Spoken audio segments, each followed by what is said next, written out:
Hi, I'm Shauna. This is Shauna's World. Welcome back to my channel where I make videos about living intentionally. This video is just going to be a run with me, taking you on my long run with me. I haven't done one of these in absolutely ages, mainly because of all my travels. I had quite a long time off running, then I was injured, then I had surgery, which meant I couldn't run for ages, and I'm only just getting back into the swing of things.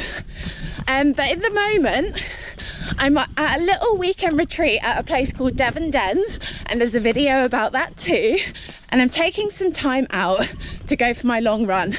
So I'm staying about 15 minutes outside of Oakhampton, just the other side of Dartmoor from where I live in Totnes. And I went for a little run yesterday as well, which was meant to be an interval run, but the terrain was so boggy and a little bit hilly, so I couldn't do my interval session as planned, and it ended up just being a bit of an easy run. But today I'm out doing an hour and 20 minutes, which is not the longest of long runs, but I've been gradually building up from literally only being able to walk for a minute after my surgery, and slowly getting my mojo back with running.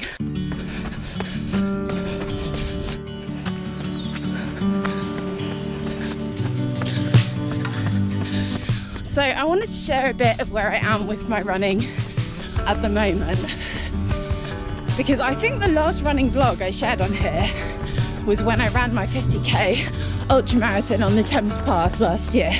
And that was a huge thing for me.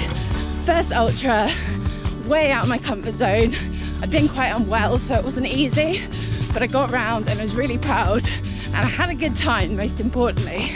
Then with through hiking the Israel National Trail and travelling afterwards, I did very little running for months.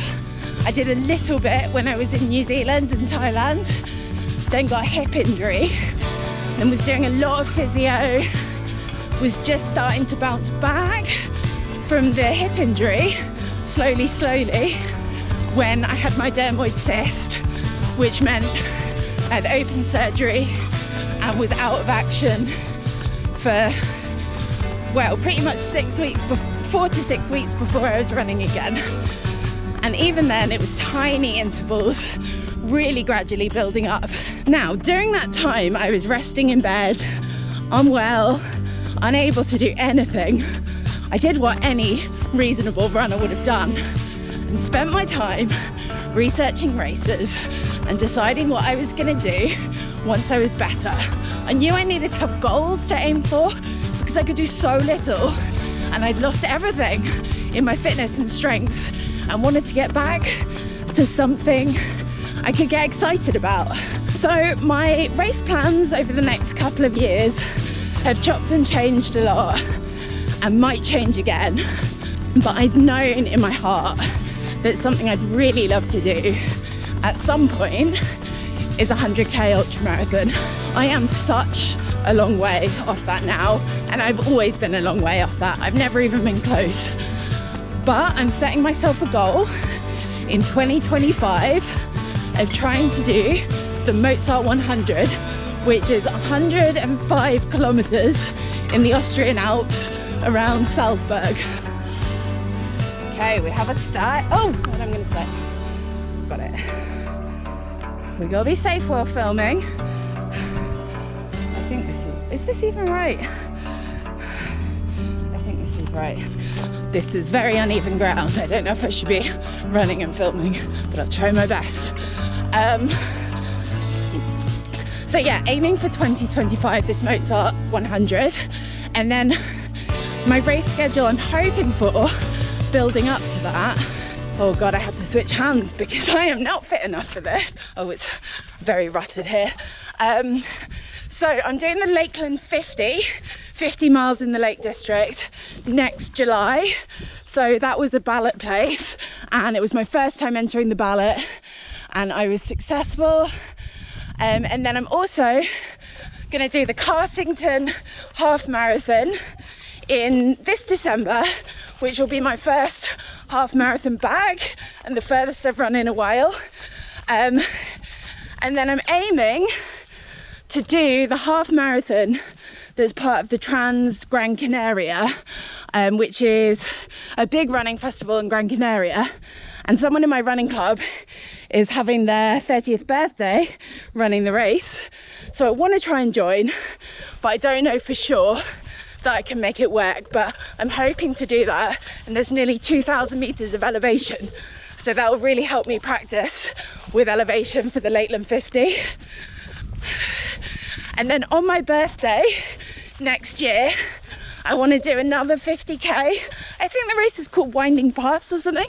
It's on the Southwest Coast Path, which is near where I live in Devon, and it'll be lovely to do on my birthday. So yeah, that's the plan at the moment, and then it'll be the Lakeland 50 in July. It's the most ambitious race schedule I've ever had. You know, 50 miles at this point seems bonkers. 2,000 meters of elevation on a half marathon seems bonkers, but I just keep having to put in the work and see what happens.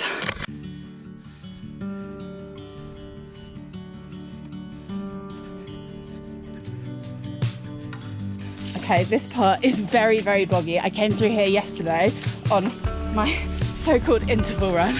It doesn't even work for a long run. It's so muddy, I'm like sinking into quicksand, but this is just one short bit. Oh God, I'm disappearing.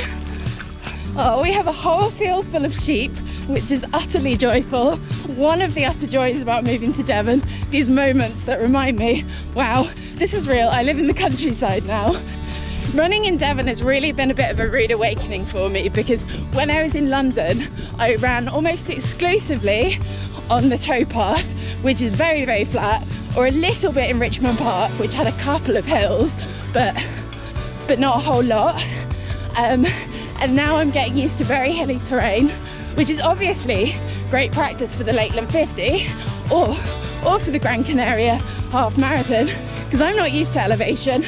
And it's only little bits, but I'm just slowly getting used to not running on the flat, running in fields, running not on a really comfortable towpath, and it's exciting, but it's definitely a challenge to the system.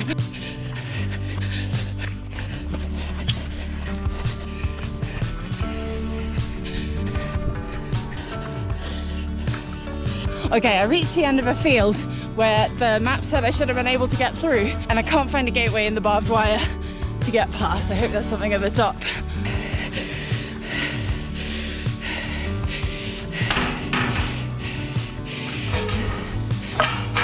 Okay, so the path is now taking me down into the woods, and woodland running is my absolute favourite thing. Okay, it's very muddy and wet and rocky down here, but it feels also quite magical. There's like ferns growing up and beautiful trees, so I'm very happy to be here.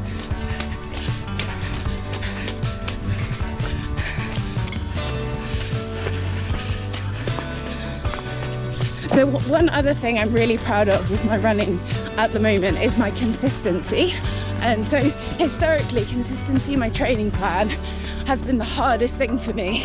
I just get distracted or overwhelmed and don't make time to fit in all my sessions. But since my injury and my surgery, I don't think I've missed a session. A couple I've moved or rearranged or done a bit differently, but I think I've stuck to every session, which is huge progress for me. And I think partly it's just a massive gratitude at what my body can do again after such a tough time. I mean, my body went through a lot, and to bounce back from that just fills me with awe and gratitude. So I'm really making the most of being able to run again. And having these big running goals that I was talking about has just made me so excited and motivated. And yeah, I don't want to get out for every training session. Even today, I was like, oh, we're staying in this nice, cozy cabin. And I was like, oh, it'd be so nice to put the fire on, read a book. But I just feel so good and so alive when I'm out. And I owe so much of that to my running coach. I'm part of a running club called Queer Runnings, which is for LGBTQIA+ runners. And I get so much joy from the club, from the other people. The coach who runs it, Toby, is an angel upon this earth. He helps me get out for all my sessions. He texts me reminders. He runs strength and conditioning sessions, all kinds of things. And I'm just forever grateful to have the club in my life. This has been such a gorgeous run, but such a muddy one. And then I've moved from the muddy fields and ditches onto the road. And now my feet just feel like squelch, squelch, squelch. I think the cows think I'm chasing them. I've had to massively slow going through this field because those cows that were there before were not in the same place as me, but all running. And then now I'm running through, well, was running through a field of cows. And I need to be really careful because I'm a little bit scared of cows, especially when they're charging. These ones have been very chill so far. They've got another field full of them to go. Okay, so I hit 3 fields in a row of cows and I was really intimidated, just went really slowly. I have to get over this. I live in the countryside now. And I'm definitely acknowledging that I have to take the ego out of running speed now. I've never been fast, especially on long, slow runs. But between the hills and the boggy ground and the cows, a lot of my easy runs are going to be spent walking, and that's okay because that's good prep for the Lakeland 50 and the hillier races where you have to walk, but my ego is a little bit fragile around that.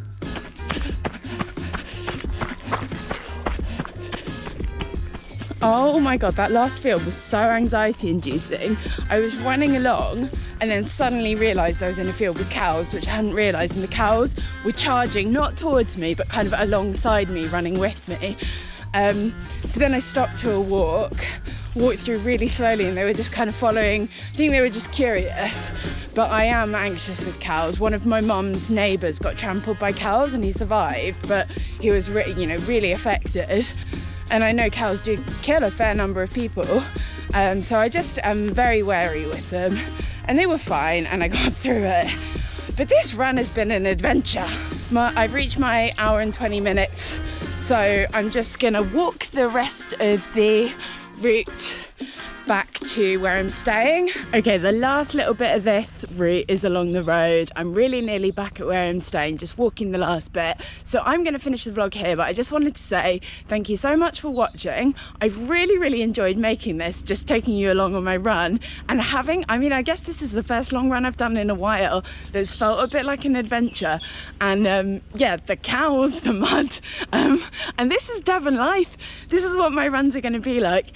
And if you want to follow more of my running content and training for the big races I'm doing, do follow over on Instagram. It's at Shauna's World. I share quite a lot of little running reels and stories on there. And you can also subscribe to my channel for more running videos and more intentional living videos that I'll be sharing here on YouTube.